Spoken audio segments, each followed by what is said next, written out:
तो ठीक है। इस अभी प्रीलिम्स में आते हैं, तो प्रीलिम्स का जैसे कि प्रीलिम्स बहुत डाइजी होता है हम लोग का, जो एपीसीएस हो या यूपीएससी हो। तो आपने जो प्रीलिम्स का आपका वो था, आप फर्स्ट अटेम्प्ट में भी प्रीलिम्स क्लियर कर दिया था एक ही बार में? सेकेंड नहीं में तो सर। वही हुआ पूरा हो गया? अ, 2020 में आई मीन। हाँ हाँ हाँ। हाँ, एपीसीएस का आई मीन। तो हम्म। आपका क्या अप्रोच रहा, प्रीलिम्स के लिए क्या अप्रोच रहा है, एंड देन मेंस के लिए क्या अप्रोच रहा है? दोनों अलग अलग था ना, एक साथ लेके चला? आपने कैसे करके चला? सर हम प्रीलिम्स और मेंस को हम अलग अलग पढ़ते हैं। मेरा कंटेंट अलग अलग होता है। हम्म। प्रीलिम्स को हम बहुत फैक्चुअल, कॉन्सेप्चुअल अंडरस्टैंडिंग तो रखता है। हम्म। एकदम बेसिक्स को तो पूरा स्ट्रॉन्ग रखते हैं, बट बहुत फैक्चुअल रखते हैं, लिमिटेड रखते हैं। हम सिलेबस हम एक चैप्टर खत्म करने के बाद हम पीवाईक्यूज करते हैं वैसा। ओके। फिर मेंस का हम फिर थोड़ा सा एनालिटिकल अप्रोच में देखते हैं, उसका हम फिर अलग नोट्स बनाते हैं। वैसे तो ओके। हम तो अलग अलग करते हैं, हाँ। स्टूडेंट लोग का जैसे नोट्स बनाने के ऊपर बहुत क्वेश्चन पूछते रहते हैं कि नोट्स कैसे बनाना चाहिए। जैसे आप लक्ष्मीकांत पढ़ लिए, तो लक्ष्मीकांत से आप नोट्स बनाया था क्या, ना आपका पास कोई रेडीमेड नोट्स था? एंड देन आपका जो ये कहीं से टेस्ट सीरीज से आपने कुछ नोट्स बनाया था क्या? तो आप क्या अप्रोच रखा था? हाँ हम सर, नोट्स हम क्लासेस किया था, क्लासेस ऑनलाइन क्लासेस किया था। तो वहां से हम नोट्स बनाए, मेरा बेसिक नोट्स। तो वही नोट्स हम पूरा मेरा प्रिपरेशन का दौरान उसी को ही वैल्यू एडिशन करके यूज किए।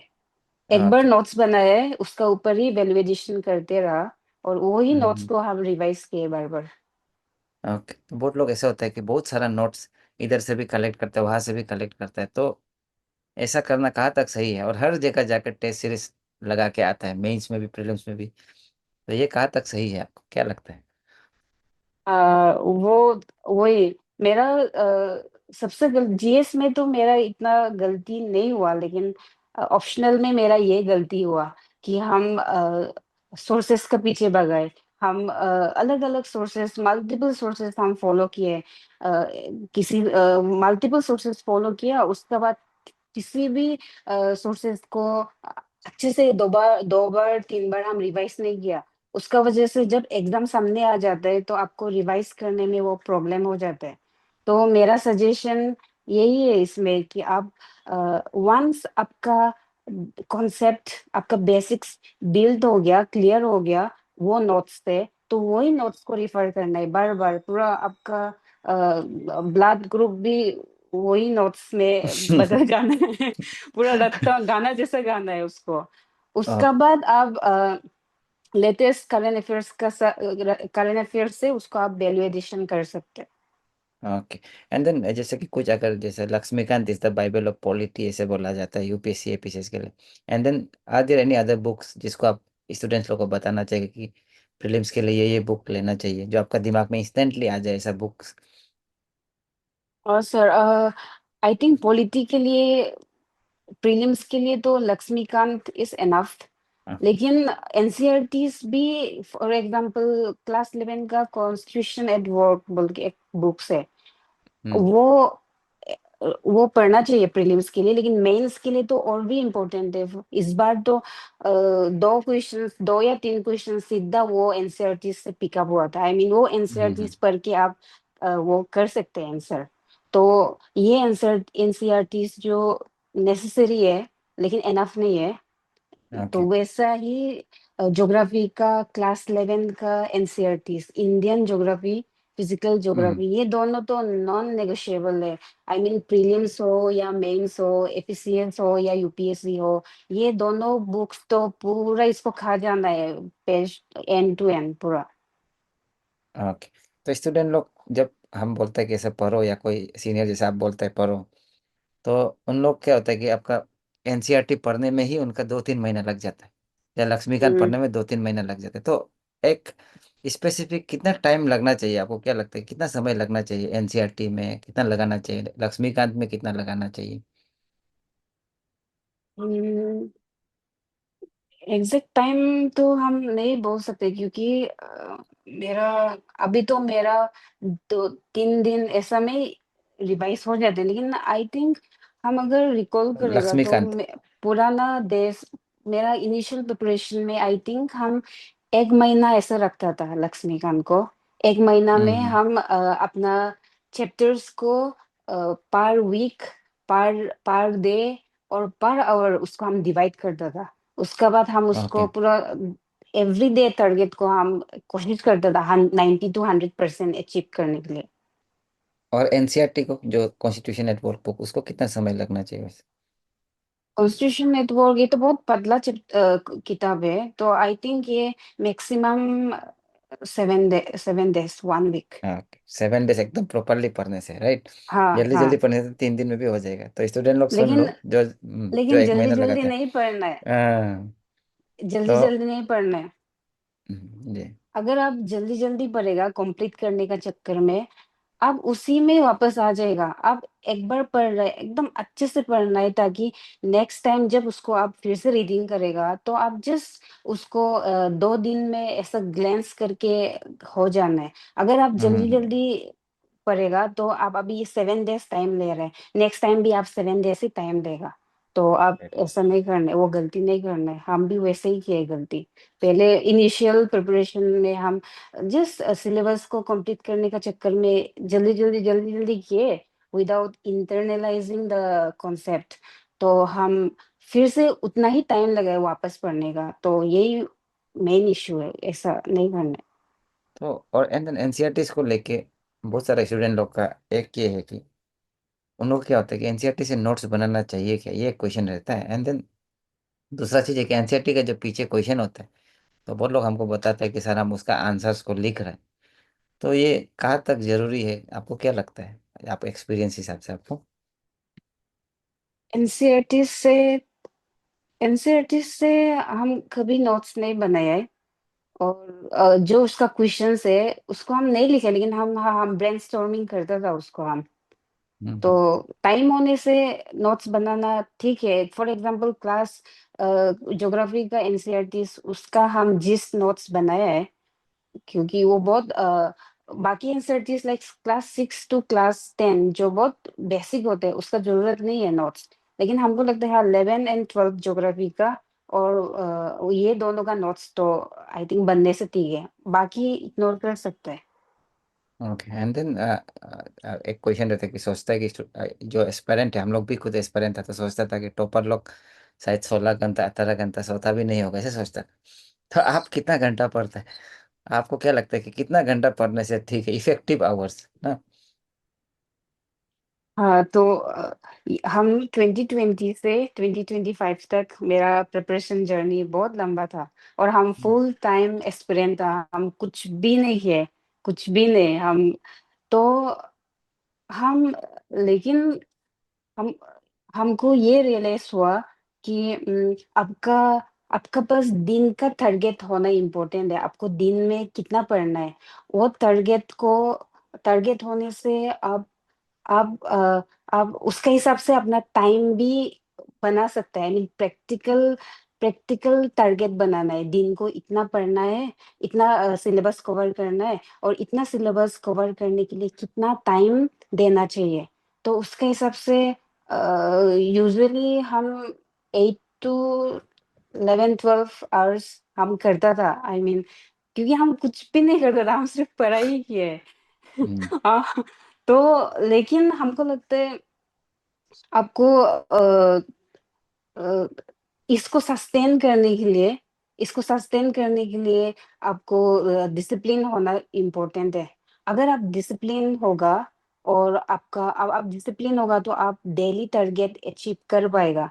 और अगर आप डेली टारगेट अचीव कर पाने से आपको आई मीन वो पॉजिटिव रीइंफोर्समेंट होता है। तो वैसा वैसा करके आप कितना आपका स्ट्रेंथ भी आप पता चलेगा कि आप दिन में कितना घंटा पढ़ सक रहे हैं। तो मेरा रूटीन भी डेली रूटीन जो जस्ट विथ टाइम इवॉल्व हुआ है, कि हम कितना घंटा हम पढ़ सकते हैं, सबसे प्रोडक्टिव टाइम मेरा कौन सा रहता है। फॉर एग्जांपल हम यूपीएससी टॉपर्स से भी बहुत हम देखता था, और हमको ये बहुत हेल्प हुआ। क्योंकि पूरा दिन भर रात भर पढ़ते हैं, तो हम लोग का खाना पीना भी बहुत इम्पोर्टेंट होता है। तो हम्म। दिन को अगर हम लोग खाना राइस खाने से दिन को बहुत नींद आता है, तो नींद आने से सो जाते हैं, सोने से हम लोग का टारगेट कंप्लीट नहीं होता है, तो टारगेट कंप्लीट नहीं होने से हम लोग को बुरा लगता है, आई मीन डिस्करेज फील होता है। तो हम एक टॉपर्स को देखा था कि उसने भी बोला कि दिन को वो जो जस्ट रोटी खाता था, रात को राइस खाता था। तो हम भी मेरा यूपीएससी 2023 2024 में हमको यही इश्यू हुआ कि हम इतना टारगेट बनाता था, लेकिन क्योंकि हम खाना खाने के बाद हमको नींद लगता था, तो उसका वजह से मेरा टारगेट फुलफिल नहीं होता था, फिर हमको बुरा लगता था और फिर हमको वहाँ से डिमोटिवेटेड फील होता था। तो इस बार हम एपीसीएस में सब मेरा जितना लेसन हम लर्न हुआ सब हम अप्लाई किया। हम दिन हम्म को हम हल्का रोटी खाया, फिर हम्म। रात को हम रोटी नहीं खाया क्योंकि रोटी रात को हम लोग ट्रैवल है, तो रात को रोटी खाने से नींद नहीं आता है। ओके तो हाँ, तो हम राइस खाए। तो सर हम कभी रात को पूरा जाग के हम पढ़ाई नहीं किए। हम ओके। दिन को जितना मेरा प्रोडक्टिव लेवल होता है उतना करके हम शाम को वॉक पे जाता था रिलैक्स के लिए। उसके बाद शाम को वापस आके 12 तक या तो 1 बजे तक फिर सो के सुबह को फिर 7 बजे उठता था। ऐसे रात भर पढ़ो ऐसा नहीं होता था, बट हम डेली अपना रूटीन मेंटेन करता था। ओके, आप रात को जैसे कि बहुत लोग रात को पढ़ते हैं, बाकी आप जैसे सुबह को पढ़ते हैं, तो रात को कितना बजे तक पढ़ता था, एंड देन सुबह 7 को उठता था, तो नींद कितना कितना आवर्स होता था? मेरे लिए स्लीप बहुत इम्पोर्टेंट है सर। तो हम मेरा पिछले अटेम्प्ट में भी हम रियलाइज किया है कि जब एग्जाम का स्पेशली जब एग्जाम का समय होता है, I mean during the preparation और during the exam, I think approach अलग होना है। ड्यूरिंग द प्रिपरेशन तो आप थोड़ा रात को भी सो सकते हैं, थोड़ा-सा रात को 2 बजे 3 बजे हम्म तक, फिर सुबह को 8 बजे ऐसा उठ सकता है। लेकिन हमको लगता है जब एग्ज़ाम सामने आ जाता है, तो आपको पढ़ाई से ज़्यादा अपना स्लीप पे प्रायोरिटाइज़ करना है। तो रात को टाइम पे सोना है, सुबह को 7 बजे लेट-लेट उठना है। क्योंकि अगर आप दिन को रात को अच्छे से नहीं सोने से दिन में अपना दिमाग अच्छे से फंक्शन नहीं होता है। तो हम कभी स्लीप को कॉम्प्रोमाइज़ नहीं किए हैं। इवन ड्यूरिंग मेंस ऑल्सो हम 7 आवर्स तो हम सोया ही है। Okay great. देन हुँ। अभी जैसे प्रीलिम्स का तो हो गया, एंड देन प्रीलिम्स से अचानक मेंस में जब हम लोग आते हैं, तो उसमें ड्रास्टिक चेंज एक आ जाता है कि syllabus is also changing, and then the amount of syllabus is also changing, इतना वास्ट है ना।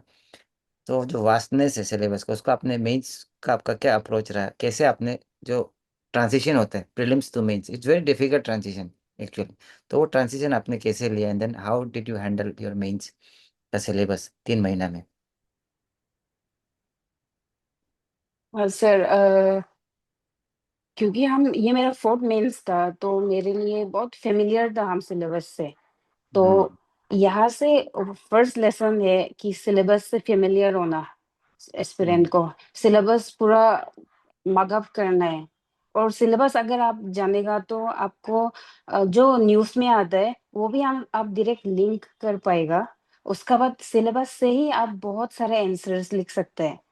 तो वो था, आई मीन क्योंकि हम सिलेबस से फ़ैमिलियर था तो मेरे लिए आसान था। तो फर्स्ट हमको जो हेल्प हुआ ऐसे प्रीलिम्स टू मेंस शिफ्ट करने में, कि मेरे एक्सपीरियंस से हम अपना सिलेबस को ब्रेकअप किया।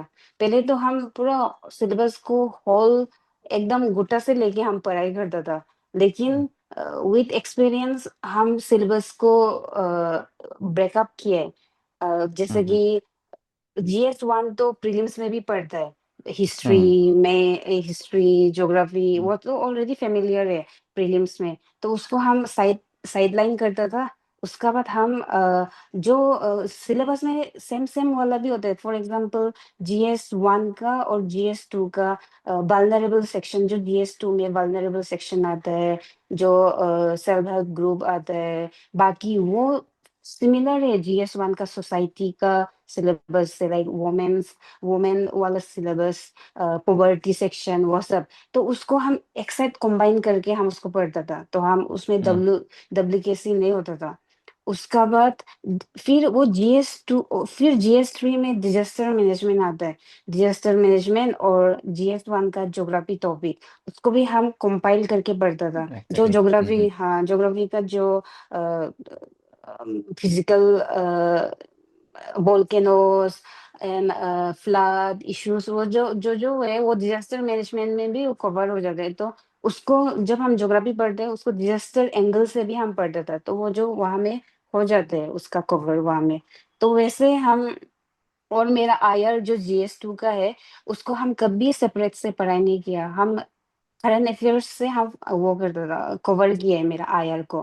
तो वैसा करके मेरा सिलेबस आराम से हम कवर किए हैं मेंस को। और GS4 तो हमको लगता है GS4, अगर आप अंडरस्टैंड GS4 को आप अंडरस्टैंड करते हैं, तो सिलेबस अगर आप रट्टा मार लेते GS4 का, आप वहीं से आपका आंसर भी लिख सकते हैं। तो GS4 इसलिए आसान था। उसके बाद ऐसे, ऐसे तो और भी आसान है। अगर आपका GS स्ट्रांग है, तो आप कुछ भी ऐसे पूछो, आप लिख सकते हैं आपका GS का नॉलेज से। तो आपको सेपरेट से GS को करने का जरूरत नहीं होता है। आई तो मीन इसमें ऐसे को अलग से करने का जरूरत नहीं होता। तो इसमें एक क्वेश्चन था कि जैसे आप बोला अलग से करने का नहीं होता, लेकिन एक स्टूडेंट है उसने पूछा है कि उनका ग्रामर खराब है बोला इंग्लिश में ना। तो how hmm. Important is English grammar? कि नॉलेज बहुत है बोला लेकिन ग्रामर खराब है, एक्सप्रेस नहीं कर पाते, तो क्या करना पड़ेगा उनको? हाँ, ग्रामर तो मेरा भी खराब है। मेरा भी ग्रामर वीक है। लेकिन इंग्लिश में तो क्वालिफाइंग मार्क्स चाहिए, जस्ट 99 to 100। उसमें पैसेज से और एक ऐसे आता है, और कुछ कुछ वो से आराम से हो जाता है। मैं वो तो अगर ऐसे लेकिन ऐसे ज्यादा के लिए पूछ रहे, ऐसे इन जनरल ऐसे, स्टैटिस्टिक्स, उसके लिए पूछ रहा है उसने कि कैसे करेगा अगर। जीएस जीएस और ऐसे के लिए आई थिंक इतना भी ग्रामर का जरूरत नहीं है। अगर आपका अगर आप कुछ चीज रीडिंग करके आपको आप कॉम्प्रहेंड कर पा रहे हैं, that means your grammar is not that weak. आप उसी उसी को ही आप वैसा ही आप एक्सप्रेस कर सकते हैं ऐसे में।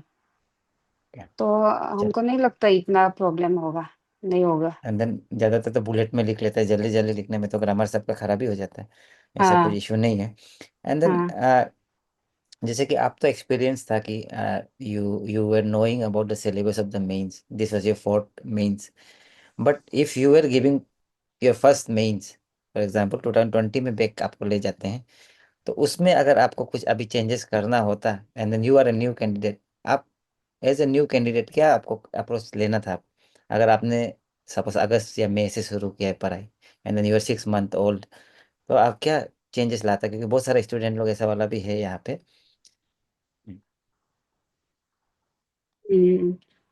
आई थिंक गाइडेंस बहुत इम्पोर्टेंट है। अगर आपका फैमिली में कोई नहीं है आपको गाइड करने वाला, तो आई थिंक कोचिंग क्लासेस तब बहुत हेल्प होता है।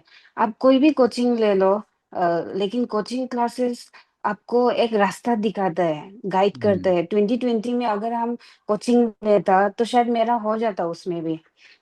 लेकिन अभी अभी के एस्पिरेंट को हम वही सजेस्ट करेगा कि आप बिना कोचिंग का भी कर सकते हैं, कंपलसरी नहीं है। बहुत लोग के आप कर सकते हैं, रिसोर्सेज बहुत अवेलेबल इंटरनेट में भी। लेकिन आप अगर खुद करने से आपको ज्यादा टाइम लगेगा, लेकिन कोचिंग करने से आप आपको थोड़ा सा शॉर्टकट हो जाते हैं, थोड़ा हेल्प एग्जैक्टली। मिलता है। उसका बाद अगर आप खुद से पढ़ेगा तो आपका सिर्फ नॉलेज होगा, लेकिन आप कोचिंग करेगा तो आपका नॉलेज होगा, सर लोग का, फैकल्टीज का नॉलेज भी आएगा, अपना एस्पिरेंट दोस्त लोग का नॉलेज भी आएगा। और वो एनवायरनमेंट जो कॉम्पिटिटिव वाला एटमोसफियर होता है, वो भी बहुत हेल्प करता है। तो हम तो वही सजेस्ट करेगा, कोचिंग इम्पोर्टेंट है। और ठीक। टॉपर्स लोग का जो एडवाइस है वो भी फॉलो करना है। हम भी सुनता हम्म। था आंसर राइटिंग सिलेबस पीवाईक्यूज, लेकिन हम एक कान से सुन के दूसरा से निकल देता था। कभी फॉलो नहीं किया, लेकिन हाँ सुनना है। In fact, मेरा भी that is my regret in my life that will remain forever that I did not do answer writing for UPSC mains. तो मेरा भी वही सबसे बड़ा रिग्रेट है, एंड देन आई होप कि वसुनम वो रिग्रेट नहीं होगा। आप डेफिनेटली फ्यूचर में इसको ठीक करेगा, एंड देन आप यूपीएससी भी क्रैक करेगा एक दिन। तो ये हो गया, एंड देन बहुत सारा लोग का ऐसे है कि यू टोल्ड अबाउट कोचिंग, तो बहुत लोग ऐसे है कि बहुत हम बहुत गरीब है। बहुत लोग ऐसे हमको बहुत मैसेज आते हैं ना। कल भी एक सुबह भी मैसेज किया था। तो ऐसा वाला लोग they want to depend on YouTube. देखिए यूट्यूब से वो लोग करने से होगा क्या ना, ऐसा क्वेश्चन पूछते हैं। तो यूट्यूब को किस तरीके से यूज़ करना चाहिए, या सिर्फ यूट्यूब से हो जाएगा क्या, आपको क्या लगता है? या उनको किसी से स्पॉन्सरशिप मांगना चाहिए कि हमको पढ़ाओ करके, अगर कोई है तो उनका पास। तो अब हम लोग क्योंकि जब छोटा होता है तो हम लोग बहुत आइडियलिस्टिक भी होते हैं कि हम लोग किसी से नहीं मांगेगा, कुछ नहीं करेगा। हम भी खुद भी ऐसा था। तो आपको क्या लगता है इसमें? अगर हमको लगता है सर, ये एग्जाम में ना एक बेसिक्स, जो बेसिक्स रिक्वायरमेंट है, और यही है सीक्रेट्स सक्सेस का हम्म। भी। अगर आपका पास डिसिप्लिन, डिटर्मिनेशन, परसिवरेंस करने का कैपेसिटी है, आप कुछ भी अपना विदाउट कोचिंग भी आप कर सकते हैं। अगर आप डिसिप्लिन होगा, आप डिटर्मिन होगा, आप सोर्सेस ढूंढेगा, हम्म। आप डिपेंड नहीं होगा, आप खुद से मेहनत करेगा, आप क्योंकि आप रेडी है। तो यूट्यूब में भी बहुत सारा अच्छा अच्छा सब्जेक्ट का टीचर्स है। आई थिंक यूट्यूब से भी आप रिलाई कर सकते हैं, यूट्यूब भी आपको बहुत हेल्प करेगा। आई थिंक हो जाएगा यूट्यूब से भी। और मैं भी यूट्यूब इट्स, हाँ यूट्यूब इट्सल्फ से ही आप जान सकते हैं कि कौन सा सर कौन सा सब्जेक्ट के लिए अच्छा है। तो एग्जैक्टली एग्जैक्टली। रिलायबल है, हाँ। Very good advice. यूट्यूब से भी होता है, because I also did from YouTube, I did not take coaching. मेरा भी खुद का वैसे हम्म। ही चला है। हम भी बहुत आइडियलिस्टिक था, लेकिन अभी लगता है कि मांग लेने से ठीक था बल्कि किसी से। And then coming down to the mains. तो मेंस में फिर आते हैं तो there are many aspirants who did not qualified mains this time. हम लोग क्लास का भी है, एंड देन बहुत सारा है, क्योंकि आप लोग तो 400 1200 दिया था, एंड ओनली 400 पीपल क्लियर्ड। तो आधा तो रह गया। तो यहाँ में भी कुछ कुछ एस्पायरेंट्स है जो क्लियर नहीं कर पाए। तो उनका आंसर राइटिंग टिप कुछ दे आर आस्किंग कि how to start answer writing for a beginner, when to start. Answer writing, answer writing हमको लगता है सर, आंसर राइटिंग ब्लाइंडली शुरू नहीं करना चाहिए। जैसे कि फॉर एग्जांपल एक पॉलिटी का पॉलिटी का एग्जीक्यूटिव पार्ट आप कवर कर लिया, फिर आप आंसर राइटिंग शुरू कर दिया। वैसा नहीं करना है हमको लगता है। ठीक है, एग्जीक्यूटिव करने का बाद आप थोड़ा पीवाईक्यूज देखो, थोड़ा सा ब्रेनस्टॉर्मिंग करो।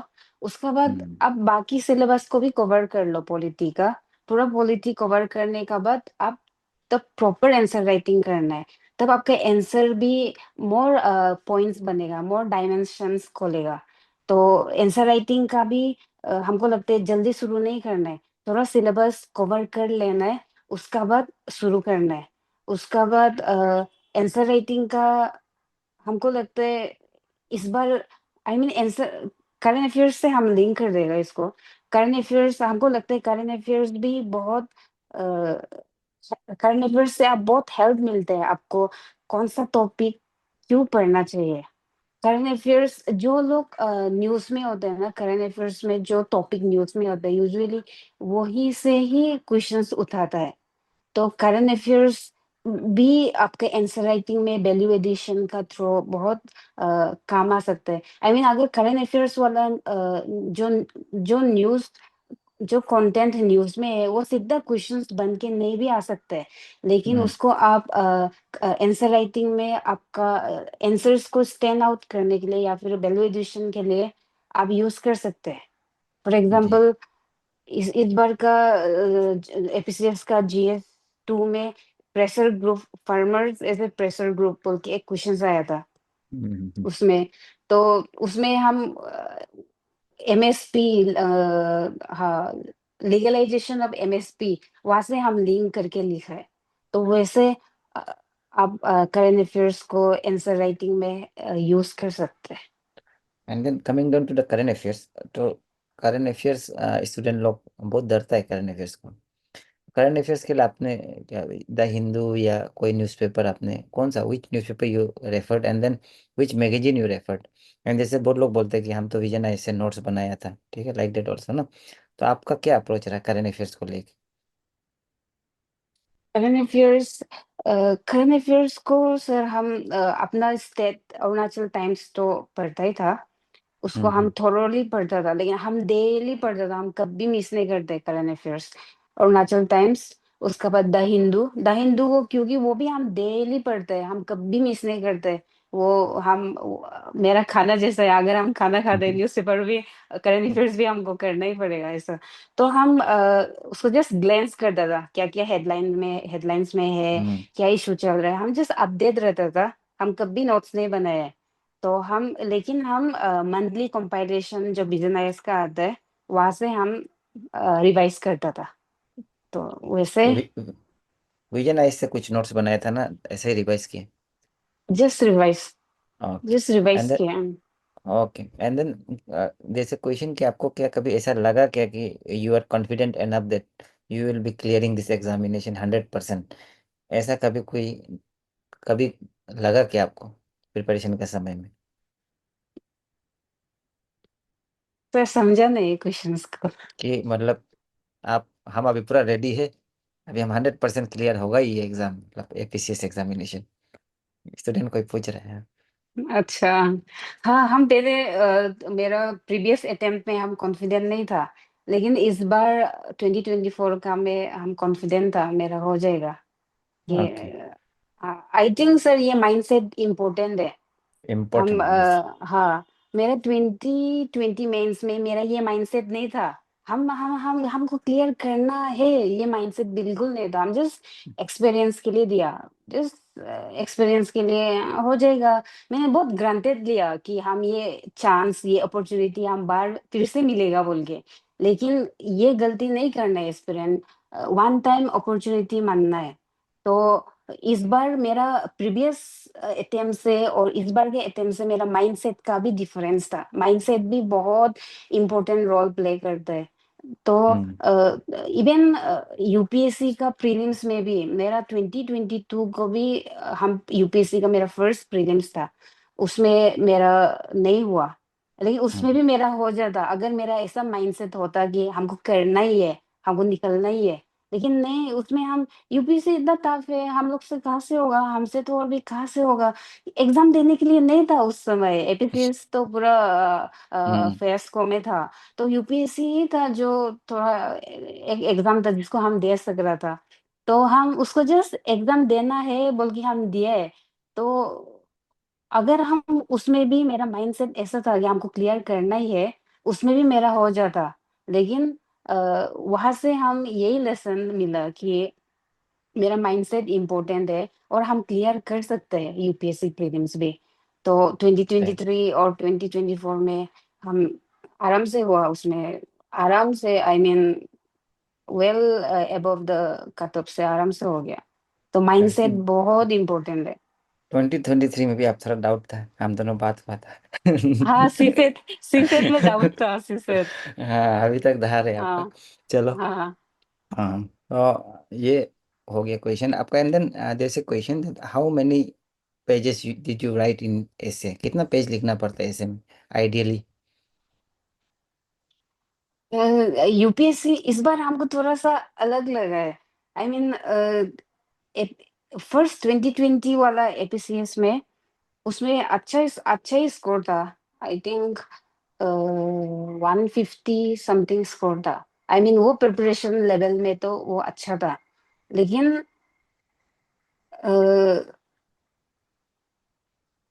सर क्या क्वेश्चंस था?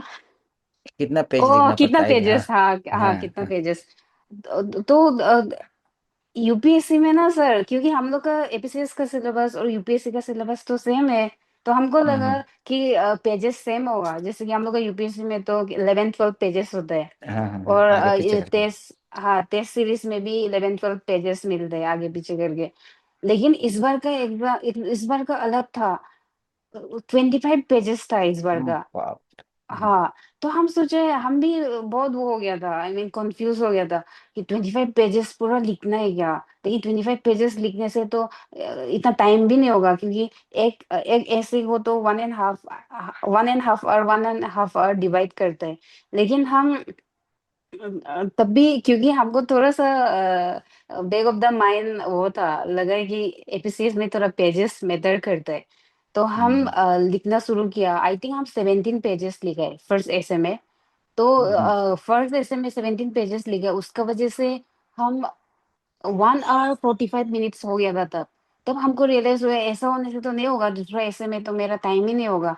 तो फर्स्ट ऐसे मेरा 17 पेजेस हुआ, और सेकेंड ऐसे में आई थिंक 13-14 पेजेस उतना हुआ है। लेकिन हमको लगता है पेजेस थोड़ा मैटर करते हैं, क्योंकि मैं मेरा दोस्त लोग जो लोग जस्ट यूपीएससी का पेजेस में लिखा है, 12 पेजेस ऐसा में, उन लोग का थोड़ा मेंस का मार्क कम है।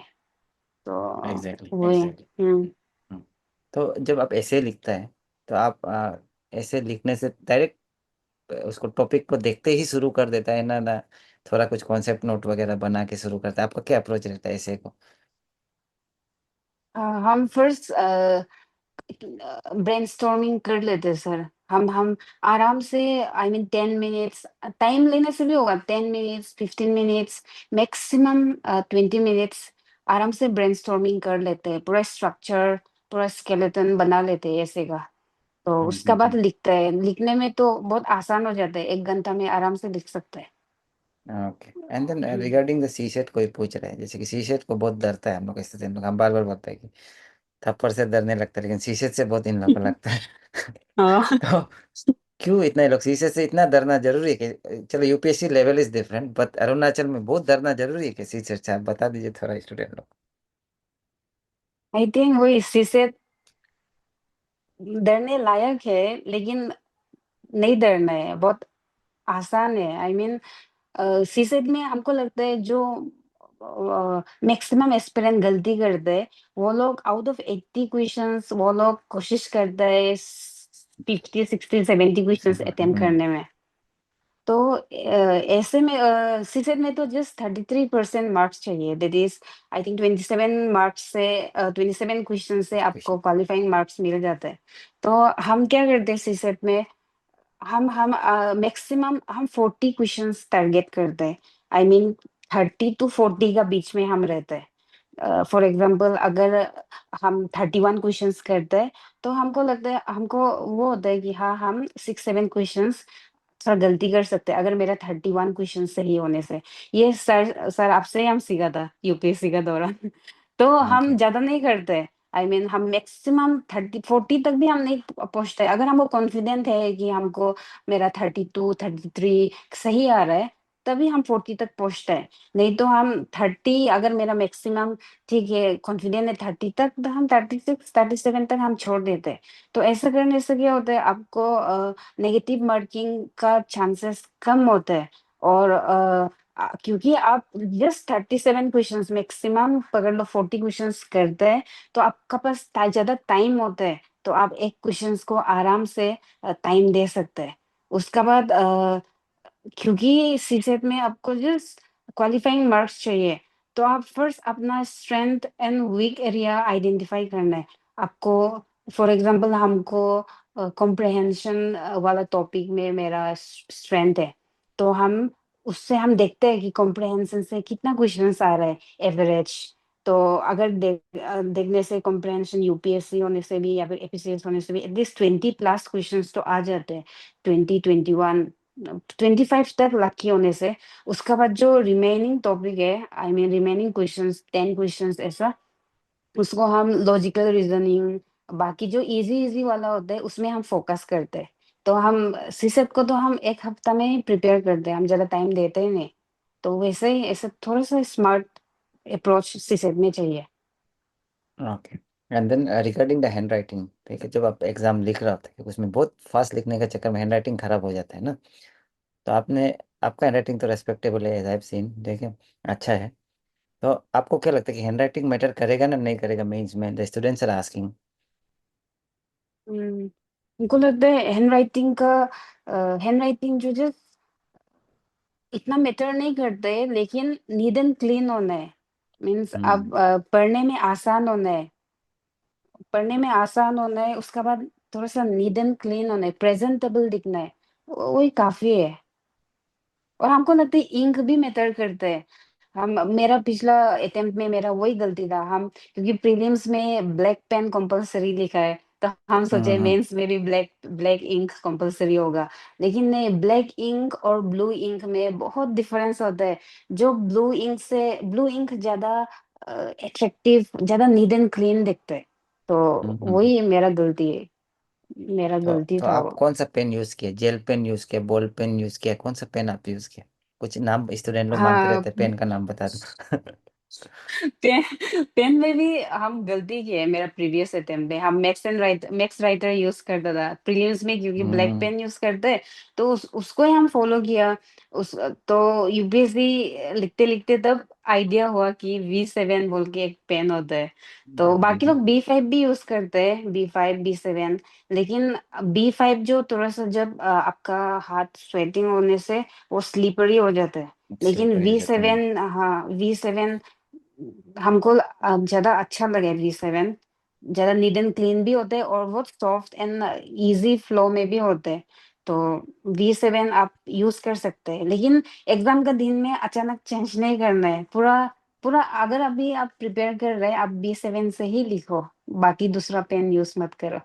ऐसे ये एग्जैक्टली। वाला हाँ हाँ, this pen is very good, V7, हाँ this pen and one other हाँ V5। तो ये three pens are very good, you can try this three pens and then decide ना कौन सा पसंद है आप। तो हाँ बेसिकली ये पेन लोग क्या है कि इससे बहुत सुंदर आता है, this are not exactly gel हाँ। पेन। तो सुंदर कलर आता है, प्रेजेंटेशन सुंदर होता हम्म है। And then hmm coming down to other things, जैसे कि how many questions you attempted in all the papers GS का?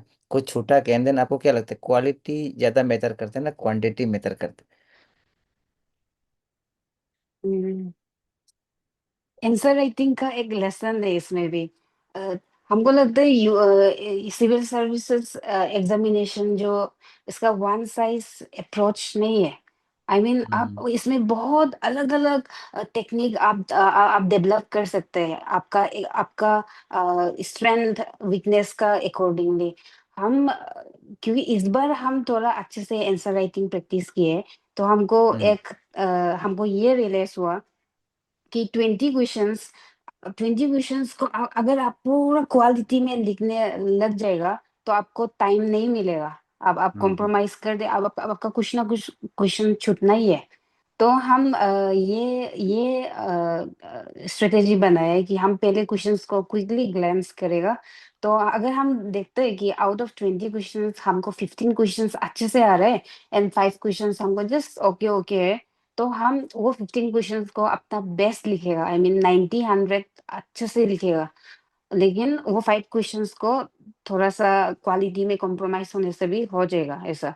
लेकिन अगर हमको लगता है कि आउट ऑफ 20 क्वेश्चंस हमको 18 क्वेश्चंस, 17 18 क्वेश्चंस अच्छे से आ रहा है एकदम, और 2 3 क्वेश्चंस जस्ट ओके ओके है, तो हम सब क्वेश्चंस को हम 80 90 में लिखेगा।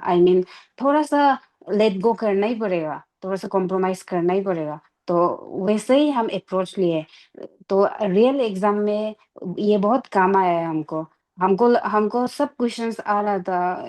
एक एक क्वेश्चंस ज्यादा से ज्यादा एक ऐसा क्वेश्चन होगा जिसमें हमको थोड़ा सोचना पड़ेगा, ऐसा था। अदर देन दैट हमको लगता है हम सब क्वेश्चंस को इक्वल क्वालिटी में लिखे है, तो इसलिए मेरा मेंस का मार्क्स भी अच्छा है। तो क्वालिटी भी मैटर करता है, क्वांटिटी भी मैटर करता है। बैलेंस्ड होना है दोनों का। तो ओके। हम्म जैसे आपने बताया कि you told us that academically you are not very bright in your initial days, hmm 60 to hmm 65 average, तो हम्म 80 से ऊपर तो नहीं था। तो do you think that in this preparation somewhere जो एकेडमिक का जो आपका जो background, it inhibits your preparation? Inhibits माने आपका कहीं में रुकावट बनता है, ऐसा कुछ है क्या? कि बहुत सारे स्टूडेंट लोग दुख करते रहते हैं, मेरा मार्क्स कम है, ये है, हम अच्छा नहीं है, एवरेज, अपना एवरेज एवरेज बोलते रहते हैं। तो ऐसा एवरेज बोल के रोते रहना जरूरी है कि इस एग्जाम के लिए? आप ये बता दीजिए थोड़ा।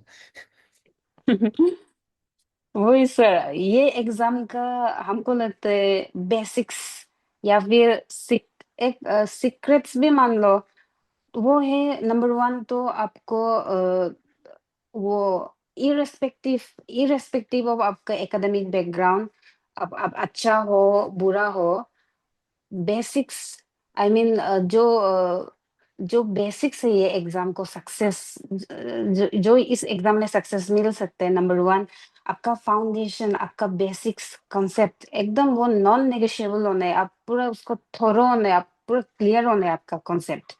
उसका बाद आपका कंसिस्टेंसी, हार्ड वर्क। लेकिन कंसिस्टेंसी हार्ड वर्क जो हमको लगता है ये आउटकम है, ये रिजल्ट है, ये आउटपुट है। हम्म। लेकिन इसको कंसिस्टेंसी और हार्ड वर्क वो जो रिजल्ट है, इसको इनपुट करता है, जो इनपुट्स है, जो कंसिस्टेंसी करने में और हार्ड वर्क में मदद करते हैं, वो है नंबर वन तो डिसिप्लिन। आपको डिसिप्लिन होना ही है। मोटिवेशन आज मेरा देख रहा होगा एस्पिरेंट, थोड़ा मोटिवेशन होगा, एक दो दिन रहेगा, 6 7 आवर्स पढ़ेगा, फिर वो मोटिवेशन खत्म हो जाएगा, फिर नहीं पढ़ेगा। ऐसा नहीं चलेगा। आपको डिसिप्लिन होना है, डिसिप्लिन सबसे इम्पोर्टेंट है। उसका बाद आपको डिटरमाइन होना है कि आपको क्रैक करना ही है, आपको मिलना ही है ऐसा। उसका बाद हमको लगता है पॉजिटिव माइंडसेट बहुत इम्पोर्टेंट है। पॉजिटिव माइंडसेट, अगर आप खुद ही अंदर में नेगेटिविटी से भरा हुआ है, अंदर कॉन्फिडेंट है, तो आप मेहनत भी करना नहीं चाहेगा। लेकिन अगर आप पॉजिटिव रहेगा, आप कॉन्फिडेंट रहेगा, तो आप पढ़ने मन नहीं होके भी आप पढ़ेगा। आप पढ़ने मन होगा ही नहीं, आप पढ़ेगा, क्योंकि आपको वो कॉन्फिडेंट खुद में होने से तो आप मेहनत करने का भी मन होता है। तो वही, अगर आप डिसिप्लिन होगा, आप डिटरमिन होगा, आप ऑप्टिमिस्टिक रहेगा, तो आप कंसिस्टेंसी मेंटेन कर पाएगा। और वो कंसिस्टेंसी से आप हार्ड वर्क भी होगा। हार्ड वर्क एक दिन का मेहनत को हार्ड वर्क आई थिंक नहीं बोलते। हार्ड वर्क एक दिन से हार्ड वर्क नहीं होते हैं। जो हर दिन थोड़ा थोड़ा करके कंसिस्टेंटली करेगा, वो हार्ड वर्क में रिजल्ट होता है। तो हमको लगता है ये सब जानता है, लेकिन ये सीक्रेट्स भी है, ओपन सीक्रेट है। डिसिप्लिन, परसिवरेंस, डिटर्मिनेशन, ऑप्टिमिस्टिक होना। हम अपना फ्रेंड सर्कल में भी देखा है कि जो अचीवर और नॉन अचीवर से डिफरेंशिएट करते हैं ना, ये 4 फैक्टर्स है। अगर आप ये 4 फैक्टर्स अपना लाइफ में लाएगा, तो nobody can stop you from not achieving what you are desiring। अब ये फॉलो करना 4 चीज 1 साल के लिए। अब आई कैन से कॉन्फिडेंटली आप कभी फेल नहीं होगा लाइफ में। चलिए, हम आपको वही क्वेश्चन पूछने वाला था कि आपको, जैसे कि you started in 2020 and then this is 2025, 25। Half a decade, ना? तो एंड देन यू सेड कि एक साल में हो जाएगा, ठीक है? तो is it possible for someone preparing for 1 year to compete with someone preparing for last 5 years or even last 10 years? हाँ, हमको लगता है हो जाएगा, अगर आप ऑनेस्टली ऑनेस्टली आप अगर मेहनत करेगा राइट वे में, और जो डिमांड है एग्जाम का उसको फुलफिल करेगा, आई थिंक 1 ईयर में हो जाएगा, 1 ईयर से हो सकता है। Okay, बट that is आपको great. पूरा हाँ फुल फोकस होना है। ऐसा नहीं कि आराम आराम से हो रहा है, नहीं। अगर आपको 1 साल लग रहा है, दैट मीन्स ऑलमोस्ट आप हर दिन खुद को ग्रिलिंग करके आप पढ़ा होगा। And then जैसे कि you have been preparing for so long, तो I have been seeing aspirants, देखे, जैसे 300 एस्पायरेंट पढ़ाते हैं, तो उसमें से 5 आदमी रेगुलर क्लास भी करता है, या Teka, sarap, Marika. और बहुत ज्यादा लोग गायब हो जाते हैं, ठीक है? तो क्या थे? आपने Oh, एक एक सेकेंड, माइक म्यूट कर देते हैं सबको। तो आपका जो कंसिस्टेंसी है इसका क्या राज है कि आपने 8 8 hours, because you are studying 8 to 12 hours daily, daily means चलिए 5 दिन भी हफ्ता में पढ़ लेते हैं, that's a very big achievement, right. तो आपको क्या, वो कंसिस्टेंसी का क्या राज है, आपने क्या खाया या क्या किया कि इतना कंसिस्टेंसी रहा?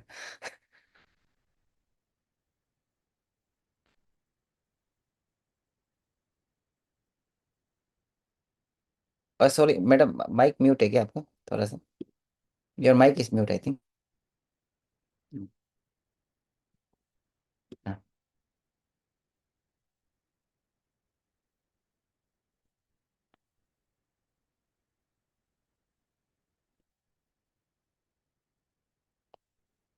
माइक वाला बटन को दबा लीजिए आप लोग, बाकी लोग माइक ऑन मत कीजिए, ठीक है?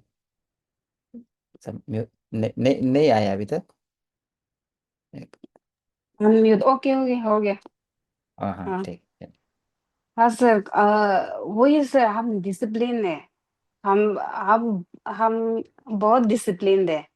तो एक तो नंबर वन फैक्टर्स, आप खुद खुद में डिसिप्लिन होना है। वो फोर फैक्टर्स हम मेंटेन किए हैं। डिसिप्लिन, ऑप्टिमिस्टिक और डिटर्मिनेशन, वो तो था ही।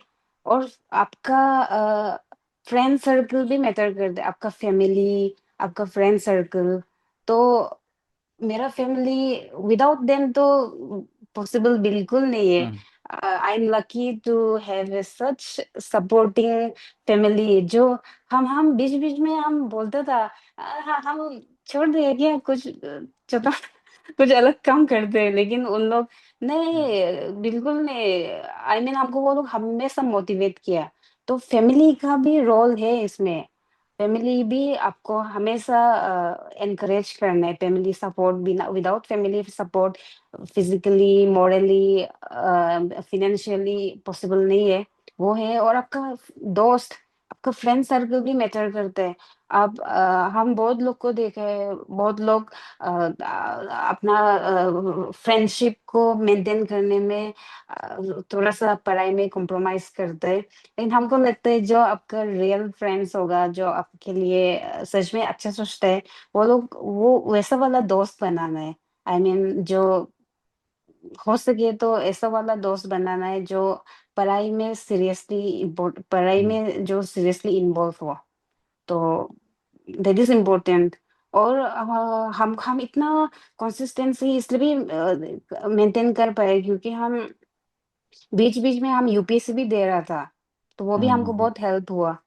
तो हम ईटानगर में भी हम कोचिंग थोड़ा सा ज्वाइन किए हैं। तो इस उसको भी हम जस्ट नॉलेज के लिए हम ज्वाइन नहीं किया था, हम जस्ट वो कॉम्पिटिटिव एटमॉस्फेयर में रहने के लिए, वो जस्ट वो प्रेशर को फील करने के लिए।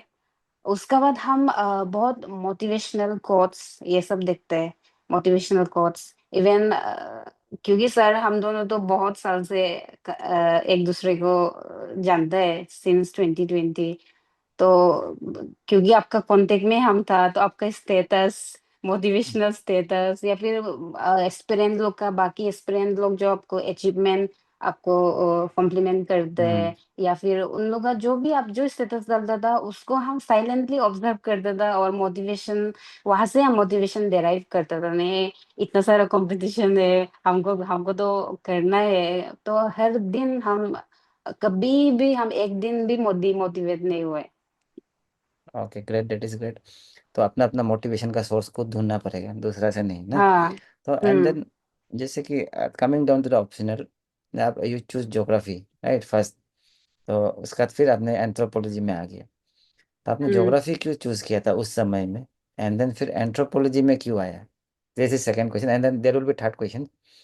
एंड देन न्यू स्टूडेंट को आप कौन सा सजेस्ट करेगा, ज्योग्राफी या एंथ्रोपोलॉजी आप? 2020 में हम बहुत नया था, मेरा फैमिली, मेरा क्लोज फैमिली से हम फर्स्ट एडमिनिस्ट्रेटिव ऑफिसर है। मेरा कोई भी, सब साइंस वाला बैकग्राउंड है। आई मीन आर्ट्स, थोड़ा आर्ट्स होने से थोड़ा आइडिया भी होते हैं सब्जेक्ट लोग का, लेकिन ऐसा हम्म बिल्कुल नहीं था। बिल्कुल नहीं था, तो हम बहुत न्यू था। तो ज्योग्राफी इसलिए हम उसमें ऑप्ट किया, क्योंकि ज्योग्राफी मेरा फेवरेट सब्जेक्ट था, सब्जेक्ट है अभी भी। और हम फ़ेमिलियर था वो ज्योग्राफी ऑप्शनल से, और बहुत लोग ज्योग्राफी ऑप्शनल से क्रैक भी कर रहा था, हम्म, तो इसलिए मैंने उसमें ज्योग्राफी चूज़ किया। तो उसके बाद हम क्यों एंथ्रो में शिफ्ट किया, क्योंकि हम यूपीएससी के लिए हम पढ़ रहा था, तो यूपीएससी में एंथ्रो से बहुत लोग निकल रहा था। और ज्योग्राफी इसलिए भी हम छोड़ दिए क्योंकि हमको बहुत, क्योंकि ऑप्शनल में भी ज्योग्राफी पढ़ते हैं, जीएस में भी ज्योग्राफी पढ़ते हैं, तो हम बहुत बोरिंग लग रहा था, आई मीन बहुत मोनोटोनस फील हो रहा था, कुछ अलग पढ़ने मन हो रहा था हमको। तो एंथ्रो इसलिए हम चुना क्योंकि हमको यूपीएससी भी देना है, और हम यूपीएससी में एंथ्रो बहुत अच्छा स्कोर कर रहा था, और मेरा एकेडमिक बैकग्राउंड से भी थोड़ा सा सिमिलरिटीज है एंथ्रो में, और एंथ्रो में ट्राइबल का स्टडीज भी बहुत है, तो वो भी हम बहुत खुद को रिलेट कर पा रहा था उसमें, तो इसलिए हम एंथ्रो लिए। लेकिन हम अगर एपीसीएस में एस्पिरेंट को हम अगर सजेस्ट करेगा कौन सा ऑप्शनल लेना है, इधर ज्योग्राफी लेना है या एंथ्रो लेना है, हमको लगता है अगर आपको सिर्फ एपीसीएस देना है, यूपीएससी नहीं देना है, तो आप ऐसा ऑप्शनल चूज करना है जिसका क्लासेस अरुणाचल में मिलता हो, जिसके लिए आपको हम्म, ऑनलाइन दूसरा दिल्ली वाला कोचिंग करना ना पड़े। क्योंकि अ, अब तक हम लोग का जो एपीसीएस का एग्जाम है, इसमें ऑप्शनल जो इतना इन डेप्थ नहीं पूछते हैं, आपको इतना एग्जैक्टली। यूपीएससी का लेवल तक पढ़ने का जरूरत नहीं है, तो वो जो जस्ट आपका वेस्ट ऑफ एनर्जी होगा। तो अगर आप सिर्फ एपीसीएस के लिए कर रहे तो आप उसी ऑप्शनल लो जो स्टेट में कोचिंग मिलता है। लेकिन अगर आप यूपीएससी के लिए भी देख रहा है, यूपीएससी भी साथ में एपीसीएस भी साथ में करेगा सोचने से, हमको लगता है आपका स्ट्रेंथ एंड वीकनेस को देखो, आप किसमें ज्यादा पढ़ सकता है, जिसमें आपको ज्यादा सोर्सेस मिल सकता है। तो एंथ्रो भी ठीक है, ज्योग्राफी भी, दोनों ही इक्वली ठीक है। तो हम, वो तो बहुत पर्सनल डिसीजन होगा। एग्जैक्टली। तो हम्म। आप, थैंक यू वेरी मच। आप लोग सुन लीजिए कि कोई कोई बोलते हैं सिलेबस सेम है बोल के लेता है जीएस और इनका, लेकिन इनका पर्सपेक्टिव अलग है, सेम है बोल के मोनोटोनस लगा। तो hmm. People can have different perspective ना, तो सब सुन के लेकिन अपना करना है जो खुद को आपको अच्छा लगे, ठीक है, तो दैट इज़ वेरी इंपॉर्टेंट। उसके बाद देयर इज अनदर क्वेश्चन, जैसे कि फॉर मेनी एस्पायरेंट इन अरुणाचल, जब हम लोग पूछते हैं तो हम तो यूपीएससी का नहीं सोचा है, I only focus on APPSC ऐसा बोलता है। सो आपको क्या लगता है कि यूपीएससी का प्रिपरेशन करने से एपीएससी में थोड़ा सा हेल्प मिलता है क्या, मतलब, और दोनों एक साथ डुएबल है कि नहीं है, कितना डिफरेंस है? हम ये बहुत हेल्प होता है। अगर आप यूपीएससी में तो आपको बहुत हाई लेवल प्रिपरेशन होता है, तो एपीसीएस उसके लिए थोड़ा आसान हो जाता है, केक वक जैसे हो जाता है। तो क्या अभी? बहुत हाँ, जी जी। हमको हमको बहुत हेल्प मिला, क्योंकि हम 2 बार यूपीएससी मेंस लिखा है। तो ये 2020 2025 का बीच में एग्जाम नहीं हो रहा था एपीसीएस का, लेकिन हम यूपीएससी मेंस लिख रहा था, तो हम एग्जाम का प्रेशर से हम फेमिलियर था, हम एग्जाम प्रोसेस में हम था, वो भी एक हेल्प होता है। उसका बाद यूपीएससी में का सिलेबस और एपीसीएस का सिलेबस तो सेम ही है, और अगर आप यूपीएससी का डिमांड से अगर आप पढ़ाई कर रहे हैं, तो एपीसीएस बहुत आसान लगता है, आप कर सक आराम से आपका कर सकते हैं वो। और दोनों डुएबल है, यस, दोनों एक दूसरे को उल्टा आई मीन कॉम्प्लीमेंट करते हैं। अ, हम अभी का जो रिसेंट यूपीएससी 2024 का जो यूपीएससी मेंस था, स्पेशली जीएस 2 या 3 में क्वेश्चंस, एक दो क्वेश्चंस था जो एपीसीएस 2024 का मेंस में था, एग्जैक्ट तो नहीं था, लेकिन आंसर सेम होगा। और इस बार हाँ का जो एपीसीएस का मेंस का क्वेश्चंस है, वो लोग हमको यूपीएससी का जीएस 1 और जीएस 3 में कुछ कुछ सिमिलर दिख रहा है हमको, तो एक दूसरे को कॉम्प्लीमेंट करते हैं। हाँ, तो बहुत लोग सोचते हैं कि यूपीएससी का क्वेश्चन मेंस का बहुत टफ होता है, एपीसीएस का इतना टफ नहीं है। आपको क्या लगता है, सिमिलर है ना एपीसीएस का ज़्यादा टफ है कि यूपीएससी का ज़्यादा टफ है हाँ, क्वेश्चन करने का? यूपीएससी यूपीएससी का ज्यादा टफ है। आई मीन थोड़ा एनालिटिकल वो में पूछता है, लेकिन एपीसीएस जो थोड़ा सा सीधा सीधा पूछता है। I mean okay. थोड़ा आसान है। ओके। एंड देन अभी एपीसीएस यूपीएससी से भी नीचे आके किसी ने क्वेश्चन पूछा है एपीएसएस भी। तो एपीएसएस भी और एपीसीएस को साथ ले जाना मुमकिन है ना मुमकिन नहीं है, ऐसा पूछा। अ, हम आइडिया नहीं है सर, हम ओके। एपीएसएस भी हम एक बार भी नहीं दिए। ओके, तो आपको क्या हाँ। लगता है दूसरा एग्जाम देते रहना चाहिए कि नहीं देना चाहिए स्टूडेंट लोग को? अ, ये बहुत पर्सनल पर्सनल है। आपका फैमिली बैकग्राउंड भी मैटर करता है इसमें, एग्जैक्टली। और आपका फ्यूचर एस्पिरेशन क्या है वो भी मैटर करता है। लेकिन हमको लगता है अगर आपका फैमिली बैकग्राउंड स्ट्रांग है और आपका आप जिस इनिशियल प्रिपरेशन में है, तो आप फुल फोकस दे सकते हैं सिविल सर्विसेज में। लेकिन अगर आप थोड़ा दो दो अटेम्प्ट हो गया, थोड़ा एज भी ज्यादा हो गया, तो हमको लगता है ऑप्शन बी भी देखना चाहिए तब। देन जैसे क्वेश्चन की जो हम our answer writing style in GS and then optional, दोनों में कितना डिफरेंस रहता है, क्या डिफरेंस होना चाहिए? बहुत डिफरेंस है। जीएस में आपको हम जीएस में हम कैसे लिखा है, हम करंट अफेयर्स का बहुत यूज किया है जीएस में।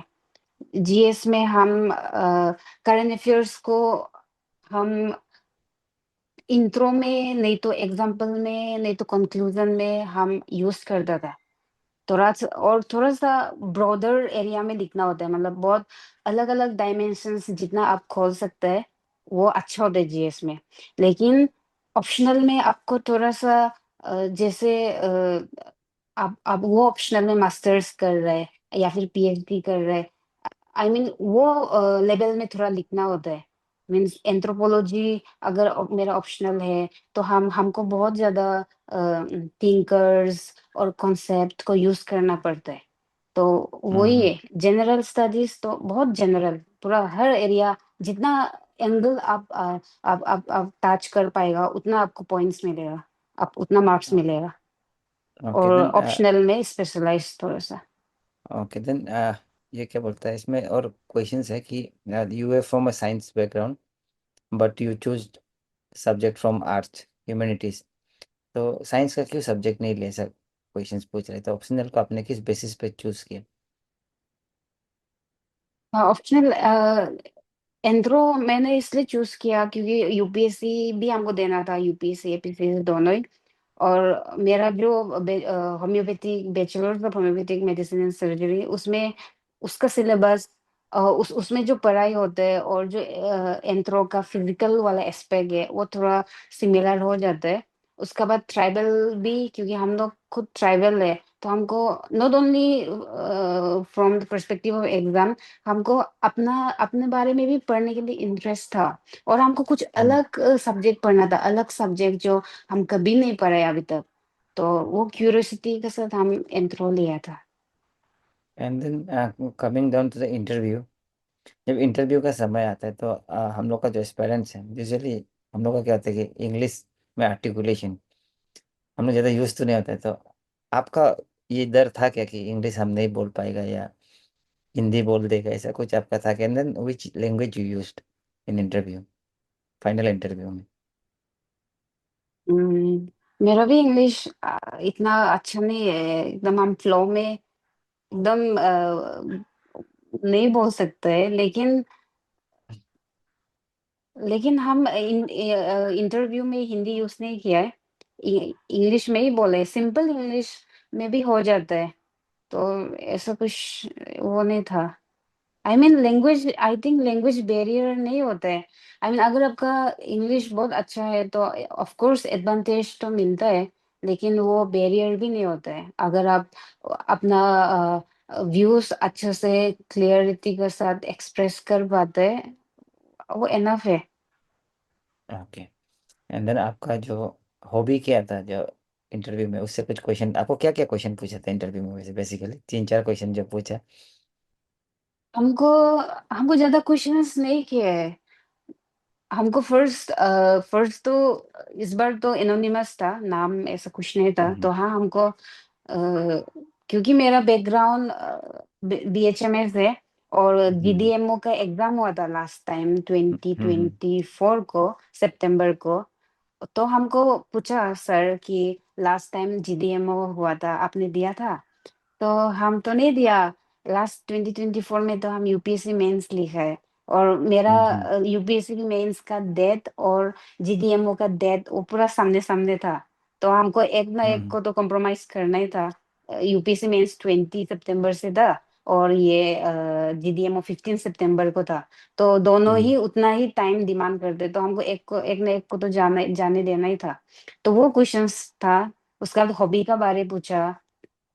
हॉबी क्या है पूछा, मेरा हॉबी, हम तो हमको अच्छा लगता है लॉन्ग वॉक पे जाना। तो ये हॉबी है जो हमको कंसिस्टेंसी मेंटेन करने में भी हेल्प मिला है। तो हॉबीज भी जस्ट क्या हॉबीज है उतना ही पूछा, फिर हॉबीज से हमको क्वेश्चंस फिर डेराइव करके नहीं पूछे हैं वो लोग। उसका बाद हमको वाइब्रेंट विलेज प्रोग्राम का बारे पूछा है। उसके बाद बॉर्डर एरिया डेवलपमेंट प्रोग्राम का बारे पूछे, फिर दोनों का हम्म डिफरेंशिएशन पूछे। उसका बाद अगर आप सीईओ बनेगा तो आपको आप कौन सा एरिया पे काम करेगा वो पूछे। फिर हमको ऑप्शनल के बारे पूछे। फिर एप्लीकेशन ऑफ एंथ्रोपोलॉजी को पूछे। आई मीन आप एंथ्रोपोलॉजी क्यों चूज किया वो भी पूछे। उसका बाद उसका बाद इंडिया का न्यूक्लियर पॉलिसी क्या है वो पूछे। ओके उस उतना ही पूछे। और और लेकिन क्वेश्चंस नहीं हुए। लेकिन आपको अच्छा अच्छा क्वेश्चन पूछे, जो भी पूछे, क्वेश्चंस वेर गुड। हम्म। हाँ, तो आप जैसे फैक्चुअल कि नहीं भी था। फैक्चुअल हम्म। नहीं था, तो आपको हम्म। कभी ऐसा लगा क्या कि हमसे ना हो पाएगा ये जर्नी में, छोड़ देता हूँ प्रिपरेशन, दूसरा कुछ कर लेता हूँ, ऐसा कुछ प्रिपरेशन, ऐसा कुछ प्रिपरेशन का दौरान में, क्योंकि होता है सबका, तो आपका कुछ ऐसा फेस हम्म। आया क्या? हाँ आया हमको भी। हम हमको हम होता था डिमोटिवेट कभी कभी, लेकिन ज्यादा इतना नहीं हुआ कि हमको छोड़ना ही है, ऐसा नहीं था मेरे पास। एक्चुअली मेरे पास और कुछ था ही नहीं करने के लिए। इसका अलावा मेरा ग्रेजुएशन सब्जेक्ट तो बीएचएमएस है, और बीएचएमएस का तो आइदर जीडीएमओ रिक्रूटमेंट होता है या तो कॉन्ट्रैक्ट में काम होता है। तो इसका अलावा हम बाकी और एग्जाम हम दे ही नहीं सकता था, हम क्वालिफाइड ही नहीं था। तो मेरा पास हम्म सिर्फ ऑप्शंस था, या तो मैं अपना सब्जेक्ट, या तो हम सिविल सर्विस। तो वही वो भी मेरे लिए एक अच्छा वो था। ज्यादा ऑप्शंस ना होना भी कभी कभी अच्छा होता है। ब्लेसिंग इन तो डिस्गाइज। हाँ। चलिए, and then you are girl, तो हमेशा ऐसे देखते हैं कि गर्ल्स का responsibility in our society is very huge, right? So in relation to that there is a question कि being a girl you have to do household chores also ना, तो रेस्पॉन्सिबिलिटी फैमिली आने से भी कोई नहीं, आने से मिलना है वगैरह वगैरह होता है, ऐसे नॉर्मल जो है। तो आप कैसे हैंडल किया जो house hold work and then studies वगैरह को, ना आपको हम्म। अलग से बैठने का एम्बियंस मिला? हाँ मेरा फैमिली लोग तो महबूब में रहते हैं, और हम ईटानगर ओके में रहते हैं। ओके। तो ये मेरा फैमिली का सपोर्ट है कि वो लोग हमको आराम से पढ़ने के लिए स्पेस दे देते हैं। आई मीन कभी हमको फोर्स नहीं करते हैं ऐसे काम वाम के लिए। कभी डोमेस्टिक वर्क के लिए हम कभी प्रेशर कभी नहीं किया। हम तो कभी घर भी नहीं जाते, सिर्फ इधर ही बैठ के पढ़ाई करते हैं। लेकिन हम्म मेरा ऐसा बहन लोग भी है जो जिसका घर इधर है ईटानगर में, और क्योंकि इसलिए वो पढ़ाई पे फुल फोकस नहीं कर पाते हैं। लेकिन उसके लिए हमको लगता है अभी लाइब्रेरी फैसिलिटीज इतना सारा आ गया, बहुत अच्छा है लाइब्रेरी फैसिलिटीज। तो लाइब्रेरी का अच्छे से यूज करना है। उसके बाद हाँ ओके। अपना लड़की एस्पायरेंट लोग को यही एक इम्पोर्टेंट मैसेज देना चाहते हैं कि आई नो हम लोग का सोसाइटी बहुत आगे है। आई मीन हम लोग को इक्वल अपॉर्चुनिटीज देते हैं। बाकी स्टेट का जैसा नहीं है। गर्ल्स को भी इक्वली पढ़ाई में, एजुकेशन में कभी कभी कमी नहीं छोड़ते, डिस्क्रिमिनेट नहीं करते। इसी का ही फायदा उठाना है हम लड़की लोग। आई मीन हम लोग का तो जितना भी एडवांटेज हो, पेट्रियार्कल सोसाइटी है, जो लड़का को प्रॉपर्टीज और अदर इनहेरिटेंस मिलते हैं, हम्म, वो लड़की को चाहते हुए भी मम्मी पापा नहीं दे सकते हैं। लेकिन पढ़ाई ऐसा एक चीज है, ये हम लोग का प्रॉपर्टी है, इसको अपना प्रॉपर्टी समझ के पढ़ना है, यूज करना है, और अपना अपना बेस्ट देना है। हम हम तो यही बोलेगा। उसका बाद इंटरव्यू, इंटरव्यू तो बहुत लाख का फैक्टर्स है, और किस्मत का बात है। किस्मत वाला बात तो किस्मत पे ही छोड़ना है, लेकिन मेंस में आपका पूरा हार्ड वर्क रिफ्लेक्ट करता है। और हार्ड वर्क में तो आपका कमी नहीं होना चाहिए, हार्ड वर्क में तो कमी होना ही नहीं है। अपना हार्ड वर्क तो पूरा 100% फुल पोटेंशियल देना है। एग्जैक्टली। तो कोई पूछ भी रहा था क्वेश्चन कि लक कितना मैटर करता है इस एग्जाम में, तो आप उसको एक कमेंट कर दीजिए। अगर आप अपना हार्ड वर्क में कुछ कमी नहीं छोड़ेगा ना, आपका लाख भी आपको पीछे नहीं छोड़ सकते हैं। For hmm. एग्जाम्पल तो मेरा मार्क्स ही है, मेंस और इंटरव्यू का मार्क्स। हाँ, तो देख लीजिए, आप जितना मेहनत करेगा लक का जो फैक्टर है वो कम होते जाएगा। तो ये हम्म एक चीज़ है। एंड देन जैसे कि अभी क्या है कि बहुत सारा लोग मेरे साथ वर्किंग लेडीज लोग भी जुड़ा हुआ है, या आपका मदर्स लोग भी बहुत जुड़ा हुआ है, जो 2 बच्चे कमाए, 3 बच्चे कमाए। तो वो लोग भी कुछ करना चाहते हैं। एज भी जैसे 30+ हो गया, किसी किसी का 35 भी हो गया। तो उनके लिए जैसे कुछ मैसेज आप दे दीजिए कि हो पाएगा कि नहीं पाएगा। बहुत लोग डाउट करते हैं, हम बोलते हैं कि हो पाएगा, लेकिन अभी उनको न्यू जनरेशन जैसे आप लोग से सुनना है कि कॉन्फर्मेशन के लिए कि हो पाएगा कि नहीं पाएगा ना। तो आप क्या मैसेज देना चाहिए उनको? वही सर, जो हम पहले बोले, जो अचीवर और नॉन अचीवर से जो डिफरेंशिएट करते हैं, वो 4 factors: discipline, determination, perseverance, optimistic, ये 4 फैक्टर्स आप अपना लाइफ में इनग्रेन कर लो। आप कोई नहीं रुका सकता। अगर पढ़ाई हो, बाकी चीज हो, ये 4 फैक्टर्स आप फॉलो करेगा तो आप सक्सेस मिलेगा ही मिलेगा, गारंटीड। ठीक है। तो कोई पूछ रहा है कि जैसे कि आपका जो मार्क्स रिटर्न और इंटरव्यू का वास्ट डिफरेंस है उसमें, तो आपको क्या लगता है because of the subjective nature of the interview, या कहीं में कुछ कमी रहेगी आपका तरफ से? मेरा तरफ से भी कमी हो सकता है। हम अच्छे से उन लोगों सेटिस्फाई नहीं किया होगा आंसर्स में, क्योंकि मेरा आंसर्स क्वेश्चंस का नेचर भी बहुत एनालिटिकल टाइप था। आई मीन फैक्चुअल, थियोरिटिकल वाला नहीं था। तो वो लोग हम्म। जो आंसर एक्सपेक्ट किया, वो हमसे नहीं मिला होगा। और उसका बाद हाँ, सब्जेक्टिविटी भी होता है। आप कोई कोई बोर्ड होता है जो बहुत विलिंगली मार्क्स देता है, ज्यादा ज्यादा। और हम्म। कोई लोग बहुत थोड़ा सा कंजूस होता है, तो वो भी है। वही सब, वो ओके। किस्मत वाला बात है। तो ओके। तो मेंस का जो आंसर आपने लिखा, तो उसमें हम्म पहले से क्वेश्चन आ रहा है कि आपने कौन सा स्ट्रक्चर यूज किया, बुलेट पॉइंट्स या पैराग्राफ, या आपने कितना मतलब उसमें फिगर्स, फ्लो चार्ट्स वगैरह कितना बनाया आपने, उसमें डेटा वगैरह कितना लिखा? हम्म, हाँ। मेंस में हम स्पेशली जहाँ पे हम मैप्स डाल सकते हैं ना, उसमें हम मैप्स डालें। कभी कभी हम लोग भूल जाते हैं, क्योंकि एग्जाम के समय बिल्कुल टाइम नहीं होते रुक रुक के सोचने का।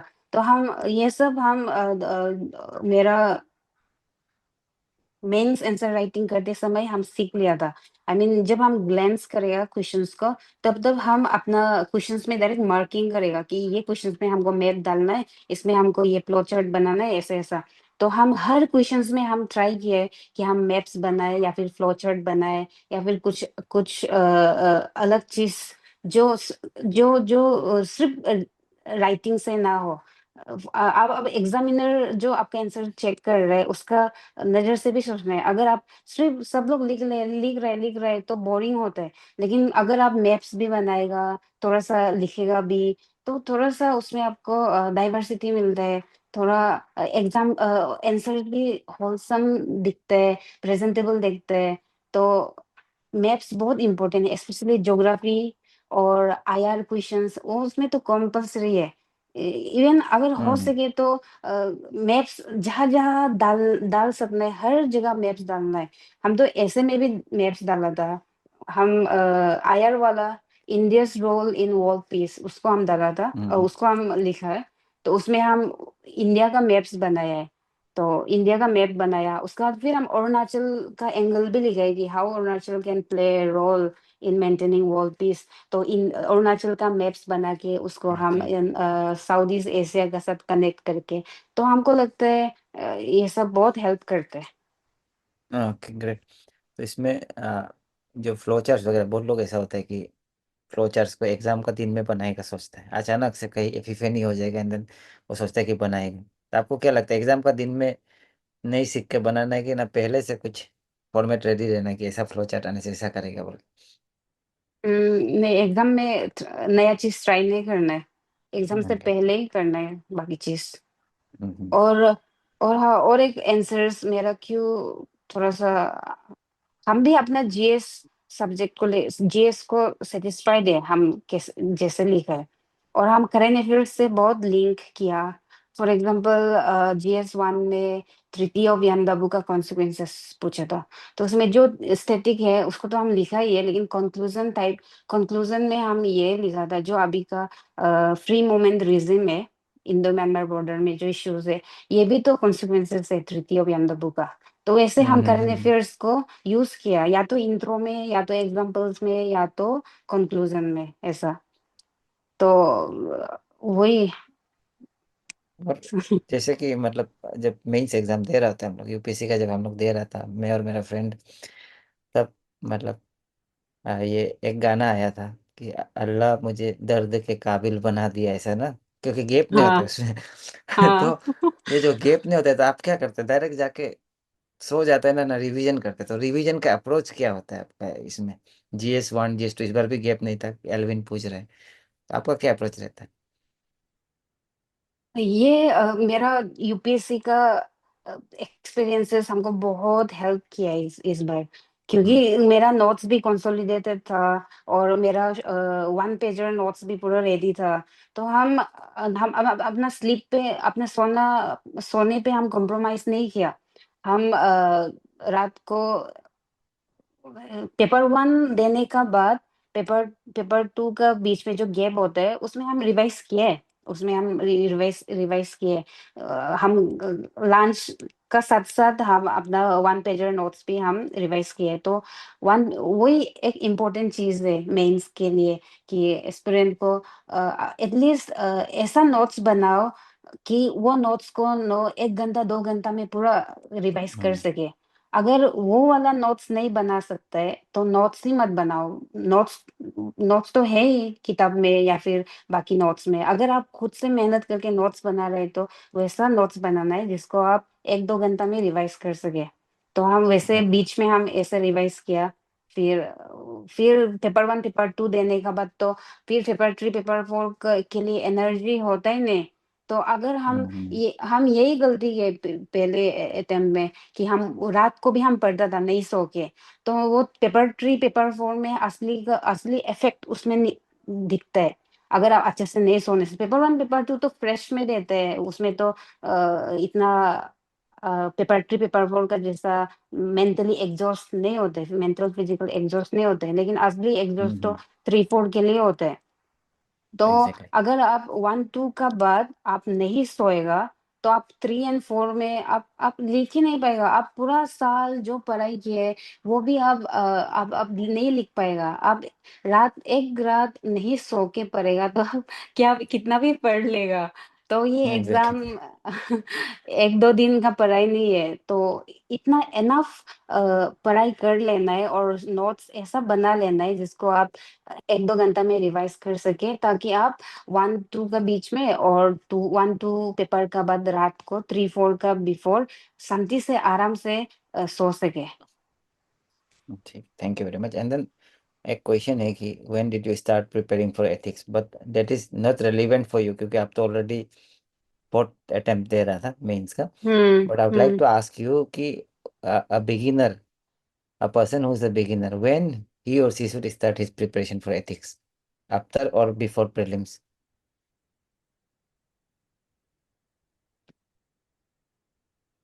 एथिक्स, आई थिंक एथिक्स कभी भी प्रिपेयर कर सकते हैं, क्योंकि एथिक्स आपको प्रायर जीएस नॉलेज इतना जरूरत नहीं है एथिक्स के लिए। हम्म। और अगर आप जितना जल्दी एथिक्स का सिलेबस, अगर क्योंकि आप प्रिपेयर करेगा तो आप सिलेबस से भी आप फेमिलियर होगा। तो अगर तब आप फेमिलियर हो जाएगा सिलेबस से, तो वो उससे रिलेटेड इवेंट्स आप ऑब्जर्व कर पाएगा जो हो रहा है। वो एक कोट सुना ना, what mind doesn't know eyes cannot see. तो अगर हाँ। आप एथिक्स का सिलेबस से फेमिलियर हो जाएगा, तो आप उसका एग्जाम्पल्स किताब से नहीं, आप जो हो रहा है आपका सराउंडिंग से, वहां से आप एग्जांपल्स को डिराइव कर सकते हैं पूरा। तो कभी भी आप कर सकते हैं एथिक्स, लेकिन जल्दी करने से थोड़ा एडवांटेज होते हैं। And then there is a request from my side and then from the student side also कि उन्होंने they are asking for the materials in the name of the materials. आपका रिसोर्सेस ऑफ ना books वगैरह का नाम पूछ रहा है, एंथ्रोपोलॉजी वगैरह का। तो आप काइंडली लिस्ट एक बना के आपका तरफ से दे देने से स्टूडेंट्स को उनको हेल्पफुल होगा। And then at the same time student लोग को भी हम बोलना चाहिए कि हर बार मटेरियल्स मटेरियल्स पूछते रहने से नहीं होगा। ठीक है, हम्म। कंसोलिडेट कर लेना जल्दी। तो आपको ये चीज़ है कि एंथ्रोपोलॉजी जैसा ऑप्शनल मतलब कितना समय लग सकता है उसको कंप्लीट करने में? एक sincere student who is very sincere and then consistent है, ऐसा स्टूडेंट को कितना समय लगेगा एंथ्रोपोलॉजी को कंप्लीट करने में? अ, अगर एपीसीएस का डिमांड से बोलेगा, तो ज्यादा समय ने, मैक्सिमम 2 मंथ्स, अगर 2 मंथ्स। एपीसीएस का डिमांड से। लेकिन हम्म। अगर यूपीएससी का डिमांड से करेगा, तो एंथ्रोपोलॉजी भी इतना शॉर्ट सिलेबस नहीं है। थोड़ा सा 6 मंथ ऐसा चाहिए होता है। तो हम्म। वही आपका एग्जाम को, आप कौन से एग्जाम के लिए प्रिपेयर कर रहे हैं, उसका अकॉर्डिंगली आपका सोर्सेज भी होने। Okay, that is a very good advice. And then there is a और क्वेश्चन। सर, ये जी जी सर हम बताइए। बुक्स का बारे अभी बोल देगा, आई मीन बुक्स हाँ। बुक्स कोई डिफरेंस नहीं है मेरा बुक्स में, सब सेम है। लाइक हम्म। सेम हिस्ट्री का स्पेक्ट्रम, पॉलिटी का हम्म। लक्ष्मीकांत, जीएस, एथिक्स का। हम कुछ कुछ कोचिंग के classes like Modit sir, sir TIS से। मोदी जैन। हाँ मोदी वही है जैन राइट। सेम। हम हम्म। मोदित जैन, हम्म। हाँ। तो वही सेम है, कुछ अलग नहीं किए हम। तो वही हम्म। एस्पिरेंट हम भी, एज ए एस्पिरेंट हम भी वही गलती किए, हम अलग अलग टॉपर से सुन के अलग अलग सोर्सेस फॉलो किए, वैसा नहीं करना है। अगर एक standard books is more important. इस बार का एपीसीएस मेंस से भी आप देख सकते हैं कि अगर आप standard books, NCERTs, constitution eight works, even वो सिंपल, आई थिंक 71 पेजेस है, या कितना पेज, ज्यादा पेज नहीं है, उसको पढ़ के भी जाएगा, आप बहुत कुछ लिख सकते हैं। और एंड हाँ, देन जैसे अरुणाचल। हाँ अरुणाचल वाला सर। को जैसे कि स्टूडेंट लोग बहुत डरता है ना, कि हाँ। शुरू से लेके डरते रहते हैं, जीके से लेकर उनको फोमो होता है कि कुछ छूट गया क्या। तो आपको हम्म। क्या लगता है कितना डरना चाहिए अरुणाचल से, और क्या क्या पढ़ लेने से हो जाएगा? आप कौन सा मटेरियल यूज किया अरुणाचल के लिए आपने अपना तरफ से? और प्रीलिम्स में अगर हम बोलेगा, तो अरुणाचल नॉर्थ ईस्ट टॉपिक, वो इग्नोर करने से भी आपका इतना इफेक्ट नहीं होगा। मींस इस बार का प्रीलिम्स से अगर हम्म। देखने से ज्यादा क्वेश्चंस पूछा ही नहीं, और जो पूछे है वो भी कवर किया ही नहीं कोई भी। वो से बहुत हम्म। एक दो क्वेश्चन हम्म। ही जो कवर किया होगा, और वहां से इतना डिफरेंस क्रिएट नहीं होगा। मींस उसका जो इनपुट आउटपुट रेशियो है, बहुत मिनिमल है। तो उससे अच्छा आप हम्म। बाकी सब्जेक्ट में फोकस करो। पॉलिटी, जो जो हम्म। हमेशा जिसका कॉस्ट बेनिफिट रेशियो ज्यादा होते हैं, पॉलिटी है, ज्योग्राफी है, हिस्ट्री है। स्पेशली अरुणाचल में हिस्ट्री बहुत, I think ancient history, medieval history, modern history, यहाँ से हम्म। बहुत क्वेश्चन आते हैं। ज्योग्राफी, पॉलिटी, इकोनॉमी भी आई थिंक इग्नोर कर सकते हैं, इकोनॉमी भी इतना नहीं पूछते हैं अरुणाचल प्रीलिम्स में। और थोड़ा बहुत करेंट अफेयर्स को टच में रहना है, उतना काफी है। लेकिन हम्म। मेंस के लिए हमको बहुत अच्छा बुक्स, आई मीन हमको आफ्टर मेंस मिला वो बुक्स। आई मीन अगर हम इसको मेंस से पहले मिलता, तो हम और अच्छा लिख सकता था इसको। ये in between the blurry lines by Sonam Chombe sir, IRA से। ओके इस ओके। उसका बुक्स बहुत अच्छा है, आई मीन बहुत टू द पॉइंट कॉम्प्रहेंसिव है, लेकिन टू द पॉइंट है। आई मीन जो एग्जाम में पूछता है ना क्वेश्चंस, उसका रेडीमेड आंसर्स मिल जाता है ये बुक से। तो ओके। बहुत अच्छा है बुक्स, इवन इंटरव्यू के लिए भी अच्छा है। तो नहीं तो अरुणाचल वाला टॉपिक बहुत स्केटर्ड होते हैं, एक एक एक हम्म। जगह में नहीं मिलता है, और इतना पढ़ एग्जैक्टली। के समझ में भी नहीं आता है। आई मीन आप अच्छा टाइमलाइन नहीं बना सकते, लेकिन ये in between the blurry lines जो बहुत क्लैरिटी मिलता है ये बुक्स को पढ़ के। तो अच्छा है, आई मीन पढ़ना चाहिए एस्पिरेंट को ये बुक्स। डेफिनेटली हम भी ये बुक पढ़ लेगा एक बार, हम भी नहीं हाँ पढ़ा है, बहुत अच्छा। Thank you very much. हाँ। तो हम्म। हम मेरे लिए एक रिसोर्स होगा। तो एंड देन कोई क्वेश्चन है कि कुछ और? क्वेश्चन एक पूछ रहे कि how to be sincere student, that that means you are not तो you are not sincere. Attentive. तो यू आर नॉट अटेंटिव। तो अभी ऑप्शनल का जो पेपर है उसका बुक्स पूछ रहा है, एंथ्रोपोलॉजी का बुक्स पूछ रहे हैं, तो एक दो बुक्स याद होने से बता दीजिए जो इमिडिएटली लेना चाहिए स्टूडेंट्स को। एंथ्रो का अगर आप सिर्फ एपीसीएस के लिए पढ़ रहे हैं, तो ये बुक्स एनफ है। पेपर वन के लिए एम्बर एंड एम्बर, उसका बाद पीनट का फिजिकल पार्ट, वो एनफ है पेपर वन का। उसका बाद पेपर टू के लिए नदीम हसनैन का इंडियन एंथ्रोपोलॉजी, ट्राइबल एंथ्रोपोलॉजी, ये एनफ है। ये करने का बाद हम जो किए एपीसीएस के लिए, ये करने का बाद आप अक्षत जैन सर का डीमिस्टिफाइड एंथ्रोपोलॉजी, उसको हम्म। आप पढ़ सकते हैं। तो वो मोर देन एनफ है एपीसीएस के लिए। लेकिन यूपीएससी के लिए बोलने से तो और चाहिए, बट एपीसीएस के लिए ये काफी है। यहाँ से आराम से सब 90 टू 100% क्वेश्चन कवर हो जाते हैं। ठीक है, तो आप जैसे कि अभी यूपीएससी फिर देंगे, I hope you will be giving UPSC again again, तो what things you will do differently next time में? पता नहीं सर, हम यूपीएससी, हम अभी हम डिसाइड नहीं किए। यूपीएससी हम कंपल्सन में दिया था, आउट ऑफ कंपल्सन, मेरा पास ऑप्शंस था ही नहीं एग्जाम। तो अभी हमको हमको सीओ, आई थिंक सीओ, हमको हम खुश है सीओ से। और हमको अपना स्टेट को सर्व करना है, आई मीन अपना स्टेट में ओके। रहना है हमको। तो हम देख अभी हम फिगर आउट कर रहे हैं हमको क्या करना है, लेकिन हमको अपने ओके। स्टेट में रहना है, तो इसलिए। ये मेरे लिए भी एक बिग फैक्टर था, व्हेन आई बाद हम्म। में हम जब सोचा है ना, because that is a very big hmm. Factor when we work here. अभी हम जब देखते हैं we can bring hmm. Changes definitely, तो आई एम श्योर हाँ। आप भी बहुत अच्छा करेगा। एंड देन आप हम्म। लास्ट जाते जाते ना, क्लास जाते जाते आप थोड़ा स्टूडेंट लोग को दो तीन लाइन में कुछ एडवाइस दे के जाइए, एकदम मतलब जो फॉलो करना ही ऐसा वाला एडवाइस दे के जाइए। भाई आई थिंक ये प्रिपरेशन जो बहुत बैलेंस्ड अप्रोच चाहिए ये एग्जाम के लिए। आई मीन आप सिर्फ पढ़ाई में ध्यान देगा और बाकी एरिया में इग्नोर करेगा, फॉर एग्जांपल अपना मेंटल हेल्थ में, अपना फिजिकल हेल्थ में आप इग्नोर करेगा, तो आप वो सस्टेन नहीं कर पाएगा अपना प्रिपरेशन। तो अगर आप सिविल सर्विसेज के लिए प्रिपेयर कर रहे हैं, तो आप मान लेना है मिनिमम 2 इयर्स तो आप आपको डेडिकेशन और थोड़ा सा आइसोलेशन में ही पढ़ना होगा। तो बट ये याद रखना है, आपका फिजिकल हेल्थ, आपका मेंटल हेल्थ उतना ही इम्पोर्टेंट है जितना लोग का वो है एकेडमिक, आपका जो पढ़ाई इम्पोर्टेंट है। तो ये तीन चीज हमेशा बैलेंस करके चलना है। अगर तीनों में से एक भी वो हो गया, खराब हो गया, तो ये दोनों में इफेक्ट होगा।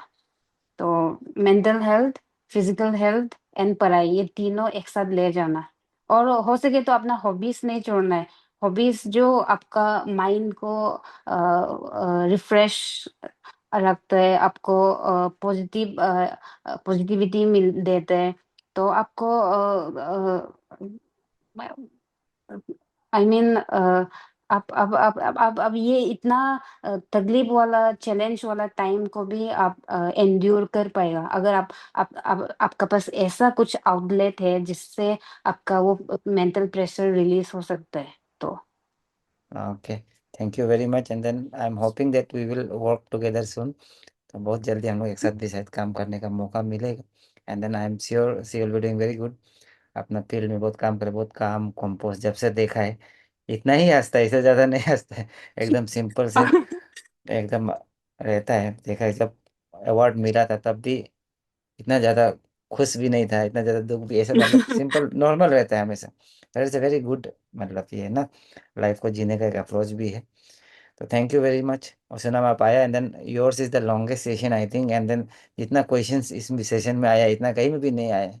तो मैं भी स्टूडेंट्स वगैरह क्यूरियस कि जानने के लिए, एंड आई एम होपिंग कि फ्यूचर में भी आप स्टूडेंट्स को गाइड करते रहेंगे, एटलीस्ट अपना जो पॉजिटिव अप्रोच है उसको आप कायम रखेंगे। एंड देन लास्टली, जाने से पहले, जो सोशल मीडिया का यूजेस का पर थोड़ा सा स्टूडेंट लोग को बता के चला जाएगा कि कितना सोशल मीडिया यूज़ करना चाहिए।